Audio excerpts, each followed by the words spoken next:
Hey, beauties. Good morning to you.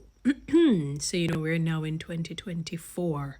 23 has gone, and one of the things when I went to church last year is the pastor preached a very profound message. It really was profound. He said a line, he said something that really struck me in a different way, something that I've often, well, let me not say often, I would hear sort of infrequently, but at the right time. And it is about time. One of the things that no human being can ever control is time. We can never control time. So no matter what you do, you can't stop time to suit your need or to suit your want. Time just goes. So if it is 1 o'clock, once 60 seconds pass, it's going to be 1 minute past the hour of one. Another 60 seconds pass, 2 minutes past the hour of one. And no matter what you do, you can't boogly woogly your way and change time. The only being that can do it is God. And He's so infinite and so omnipotent that he can do anything that he wants to do. But he's a God of order. He's a God of discipline, and he says he rathers heaven and earth to pass away than his word to go void, to go null.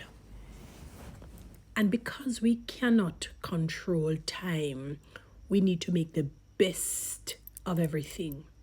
We need to make the best. We have to make every minute count.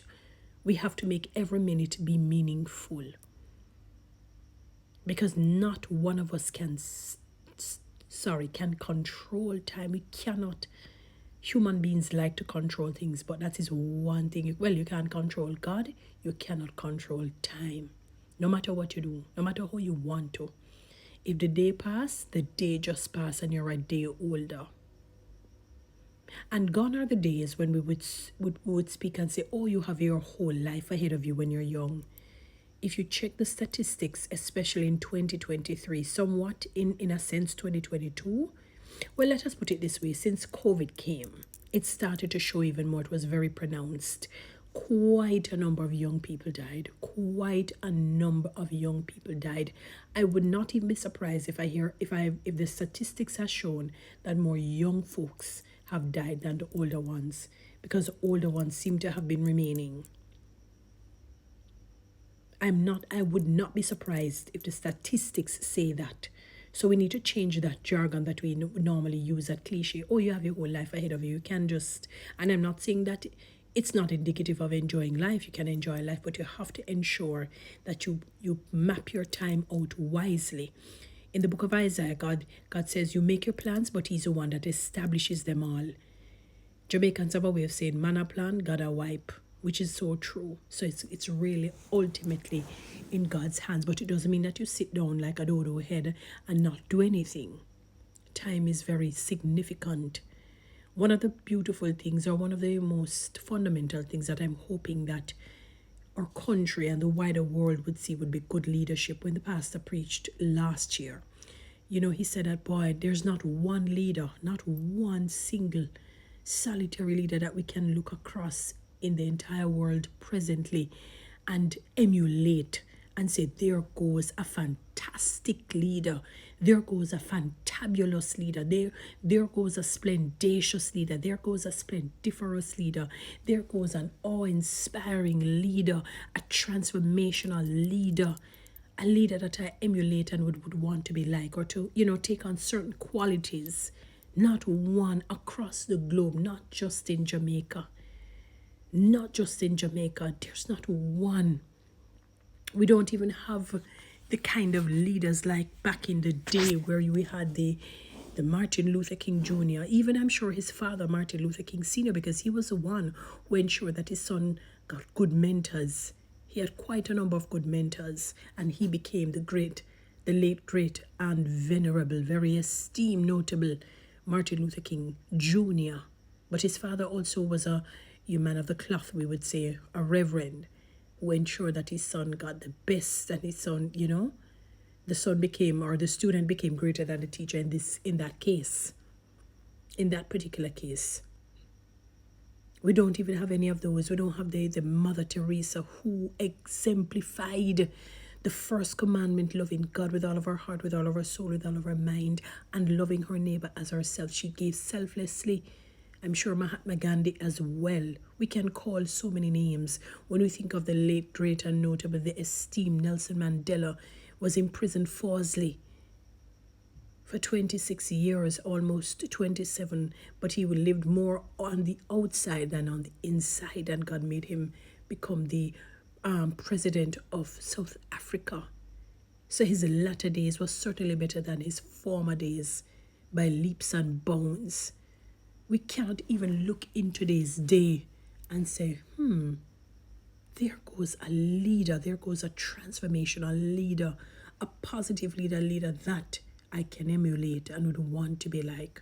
In a sense, don't even have that. We no longer under that regime. And so we can only hope that time will bring us the kind of leaders that will transform the world. In particular, the kind of leader or leaders that will transform Jamaica to make Jamaica great. Remember the slogan for the former president, Donald Trump, that says we want to make America great again. I'm not sure if Jamaica was ever great, so that is why I say to make Jamaica great. I'm not sure if there was a point where Jamaica was ever great. So we would love to find that leader who can make Jamaica great with time. But please understand, please note that no human being can control time. Always keep that at the back of your head so that you can understand the course that you're chartering. Look at how you treat people. Look at how you value God and the things of God. These things matter because you do not have time. You don't know when your number will call. A number of people, they did not know that their numbers would have been called. Somebody told me if a woman, like for example, she went to a funeral on Sunday, she died the Monday, the Monday that proceeded, that followed that Sunday immediately. Died, never expected it.